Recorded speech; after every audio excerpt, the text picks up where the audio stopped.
सिंधुदुर्गामध्ये अधूनमधून मुसळधार पाऊस आणि रिपरिप स्वरूपाचा पाऊस सध्या पडताना पाहायला मिळतो। मात्र त्यामुळे कोकणातली जी भात शेती जी आहे ते प्रमुख जे पीक आहे ते मात्र सध्या उद्ध्वस्त होण्याच्या मार्गावरती असल्याचं पाहायला मिळतं। याचं कारण म्हणजे सध्या सिंधुदुर्गामध्ये जो पाऊस पडतोय त्यामुळे भात जी कापणी आहे ती मात्र जवळ आलेली आहे। काही दिवसांवरती भात कापणीला देखील सुरुवात होईल। सध्या जे पाहिलं तर आपण लक्षात येईल की इथे सध्या भाताची लागवड म्हणजे दाणे पकडलेले आहेत। मात्र जो पाऊस पडतोय त्यामुळे या भाताचे नुकसान होण्याची शक्यता आहे। पूर्णपणे भात आडवं जर पडलं तर मात्र याचं मोठं नुकसान मात्र शेतकऱ्यांना भोगावं लागणार। मात्र त्यामुळे सध्या शेतकरी जे ते मात्र चिंतेत असलेलं पाहायला मिळतं। त्यामुळे काही दिवस जर पाऊस थांबला, जर हे 10 ते 12 दिवसामध्ये कोकणातली जी भात शेती आहे ती मात्र भात कापणीला वेग घेताना पाहायला मिळेल, सुरुवात होताना देखील पाहायला मिळेल। त्यामुळे पाऊस कधी थांबतोय याच्याकडे सुद्धा शेतकरी जे आहे ते मात्र बळीराजा आहे तो मात्र लक्ष लागून राहताना पाहायला मिळतोय।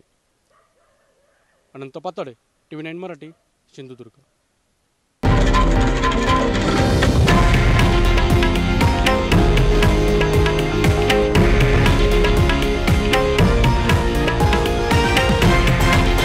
हे आहे देशातील नंबर 1 न्यूज नेटवर्क आणि आपण पाहत आहात TV9 मराठी, एकमेव।